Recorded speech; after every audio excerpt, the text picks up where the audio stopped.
Hey guys, welcome to Latrobe. He's Chris Halleck. I'm Dejan Kovacevic. We're from DK Pittsburgh Sports, and the Steelers just had their first full, padded, physical, mouthy, really sweaty practice, and you could feel it there on the sideline, couldn't you? I think you could smell it too. You could smell it as well. It was definitely. It felt like the first actual practice of training camp, as the first padded practice really does. I mean, the first 4 practices, it's the acclimation period. They're only able to do so much, even in 11-on-11. But no, today, whether it was 7 shots or whether it was one-on-ones between receivers and corner and like defensive backs, or obviously backs on backers, the intensity definitely picked up today. Yeah, this really essentially was day one of training camp. The conditions were close to optimal. The fields and the grass here are all a little bit soggy. A little bit. Especially I stepped in a gigantic mud up there. Up there. But on the main field, on Chuck Knoll Field, it seemed like it was pretty much okay for the most part. I have 2 words to share with you, Mr. Halleck, before we get to a break and get to our main segment. That would be Joey Porter. Oh, yeah. And Joey Porter really distinguished himself, I thought, today. First, knocking Jaylen Warren backward on a run. Yeah. Second, knocking Caleb Johnson way backward on a run. These are not plays that you associate with this particular Porter, are they? No, they're not. But the one thing that he has done since the first few games of his rookie season is improve as a tackler. And he'll tell you that too. Yeah, he will. And he takes a lot of pride in the work he's put into becoming a better tackler. And it's not just technique and actually bringing a guy to the ground. It's also instinct. It's also being able to read the play. And he came flying through on both of those TFLs. He really did. And so it wasn't just the fact that like the running backs ran to the outside and ran into him. No, he came with momentum of his own. Yeah, he made a play. Yeah, he wanted to make a play, I think is what you're saying. And because if you go back to his time at Penn State, one of the questions that came up was, does he even want to tackle? Does he see himself as some Deion Sanders type that's just about the coverage and nothing else? The answer to that is no. He takes a lot of pride in this.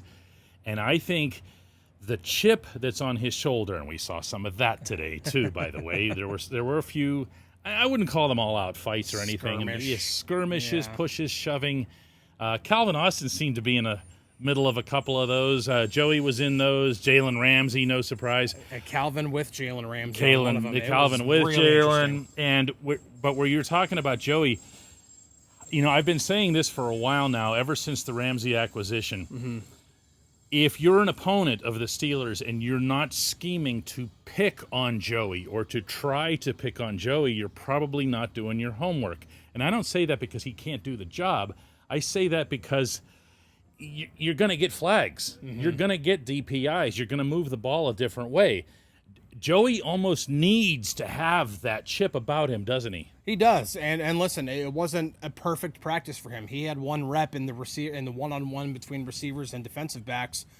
Lining up, it was the only rep between the two, DK Metcalf versus Joey Porter. Not close, people. Not close at all. DK Metcalf faked to the outside on an outside release, then just through his own way made Joey Porter Jr. look terrible at the release, and then he ran a go route. Rodgers put it over the top, perfect placement. Crowd loved it. Yeah, I mean the crowd really went for that one because they could see the play happening. Yeah, the whole thing was just developing right in front of everybody's eyes, and it was beautiful to watch. But not for Joey. No, it was not for Joey. But again, that's part of this environment. Like one takeaway I had from today was the offense didn't look very good, but it's like you said, it's really today is day one of training camp. Like in terms of actual practices where they can go fully. The run game didn't look great, but you can also say that's a testament to the defense. The defense looked really good for most of the day. Backs on backers was dominated by the backers, and so it's just we're so early in this entire team development process. First preseason game is another for a week and a half. There's a long way to go. Yeah, I will say before we get to break here. With the offense, there were moments, too, where the ball was run pretty well, especially up the middle. I liked, and I mentioned it to you on the sideline, we're standing there next to each other, the one run by Caleb Johnson where he basically just fell forward, did, like I said to you, the Eddie George thing, and he just kind of falls down for 5 additional yards, and you're like, I could live with that on first down. Oh, yeah. You know, there were some – I wouldn't say that the holes were extraordinary. I wouldn't say that the offensive line was having its way. But I would say that there were some possibilities there for the offense up the middle. There were, and again, it's so hard to tell right now because is it the offense losing? Is it the defense winning? Like what's? But the one thing you can see now is the offensive line creating holes, and if they do this against the first team defense, take that for what it is. That's T.J. Watt on the other side. That's Alex Highsmith on the other side. Cam Hayward wasn't out there today, but that's Derek Harmon. That's Keanu Benton, some guys who have some pedigree. And so, for the most part, the defense was pretty suffocating in that area, but there were still some glimpses of hope. I want to see a little bit more. But there was even just a lot of clunkiness with just basic order of operations, calling the play. Which is exactly to be expected. Right. It really is. Yeah, it really is. Guys, when we come back, we're going to get really specific here because all you wanted to hear about anyway was backs on backers. At DK Pittsburgh Sports, we take pride in coverage that connects our city's fans to their favorite teams. Now, that connection's stronger than ever. Introducing our all-new state-of-the-art app. Find expert inside reporting and original podcasts. Check live box scores. Track the latest stats. Chat it up with our community of thousands of fans, all in one place. The new app from DK Pittsburgh Sports. Coverage that connects.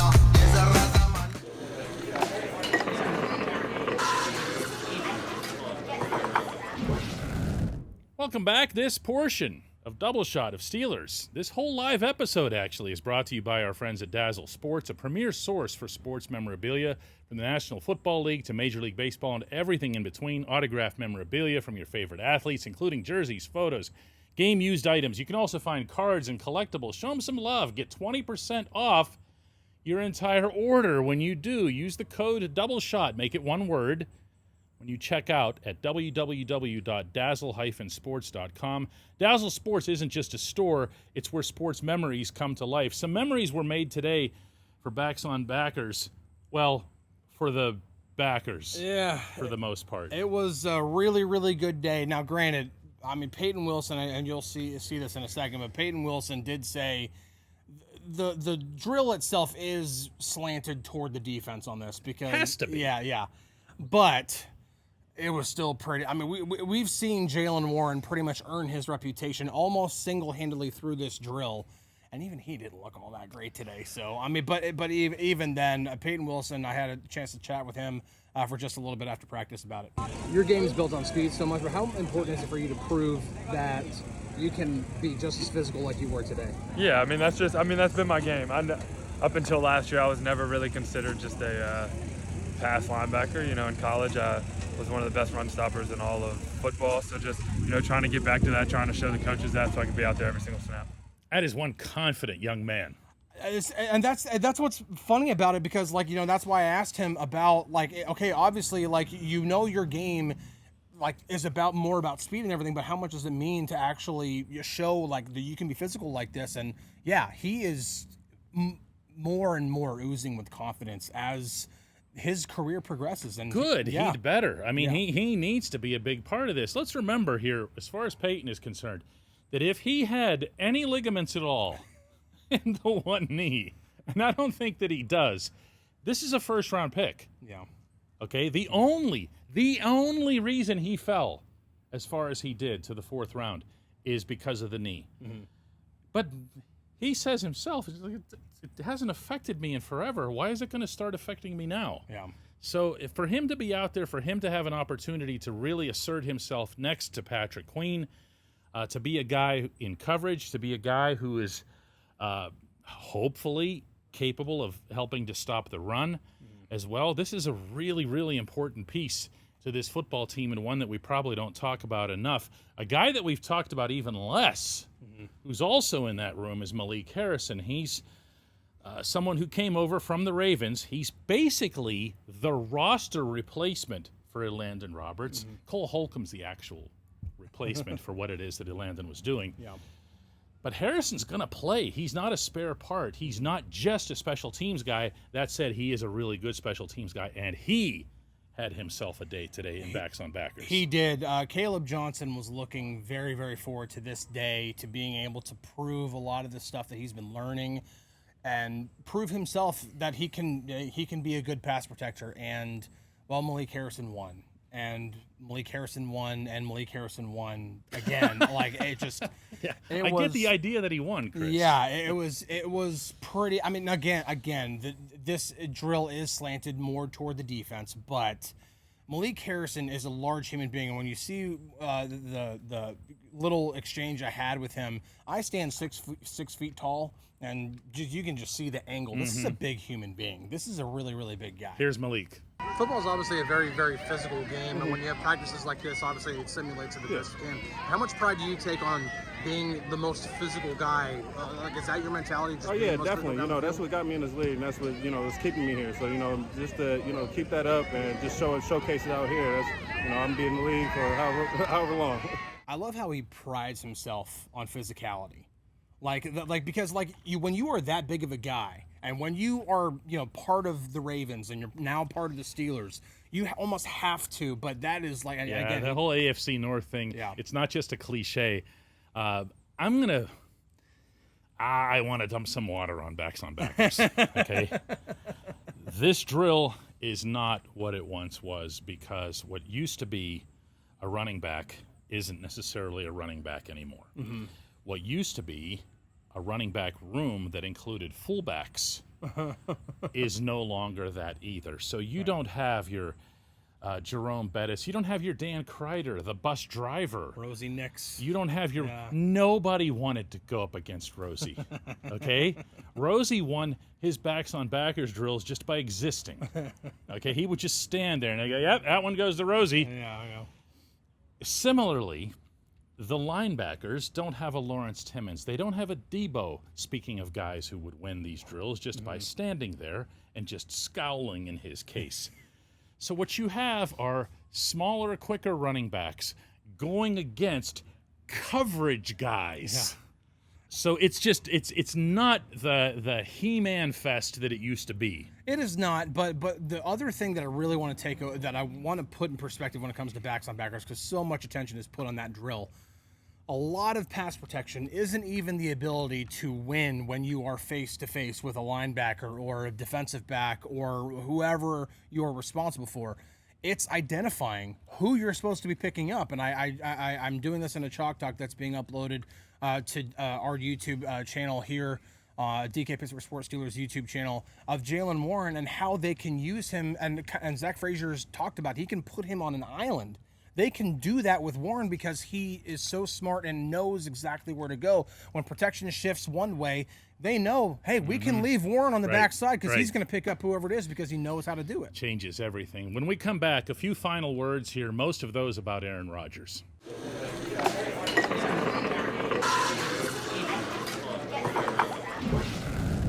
Now, we don't have to make this an everyday thing, Chris, where we do, how did Rodgers look? How did Rodgers look? But this was Rodgers' first opportunity in real football conditions, and it didn't go all that well. He made some plays. He missed some plays. He got hurried a lot. Actually, all of the quarterbacks got hurried a lot. So if you want to take the good from that, go nuts. If you want to take the bad from it, you can do that as well. Broderick Jones was not out there. No. Let me rephrase that. He was out there for walkthroughs, so it's not like Mike Tomlin lied yesterday or something. Right. But you still saw Calvin Anderson at left tackle. You saw Spencer Anderson at left guard. It wasn't the normal group. No. But still, the offense has work to do, and Rodgers has work to do. It does, but I do think that Rodgers really, again, from the little bit that I've been able to observe, and from talking with some of the people up here, and then Rodgers even himself, the way he's spoken about it, I do think a lot of this is intentionally trying to create kinks, if that makes any sense at all. there were some detail issues with a couple of these passes. One in particular, I remember it was a pass that was incomplete to DK Metcalf. It was a play action where you fake to one side, and on the back side of the play, your receiver does what's called a drift route, where he starts on an outside release and then cuts straight across, where you're either, if it's a man coverage, you're just running away from the man, which is exactly what it was. And the route kind of bended a little too far. It didn't go straight across, and so it was a misconnection. So... But Rodgers also had some actual misses as well. So he misfired. His receivers misfired. The offensive linemen misfired. The running backs, they ran hard, but what are you going to do in some circumstances? I'd be remiss if I didn't point out the one touchdown that's probably going to end up making everybody's highlights if they see it. That was early on in the session. Metcalf runs to the back of the end zone. He's being covered by Slay. And he makes a hard left turn, goes to the back corner, and the ball is just waiting for him. Waiting for him. And the place went berserk. So it's not all bad, whatever it is that you hear. There's a lot of work ahead. There's a lot more of this, but this was real and this was fun. Yeah, 7 shots was the best part of the day for the offense. And the offense did win 7 shots. They did 4-3. 4-3. But yeah, the team drill, like 11 on 11, it was skewed heavily toward the defense in terms of who was winning what. But again, I think that with Rodgers, he is trying to find out what exactly he has in DK Metcalf. Obviously, you can see from afar, but it's a whole other thing to actually work with the guy. And I think he's also trying to do the same thing with Calvin Austin, with Roman Wilson, with Jonnu Smith. There were some misfires with Jonnu Smith.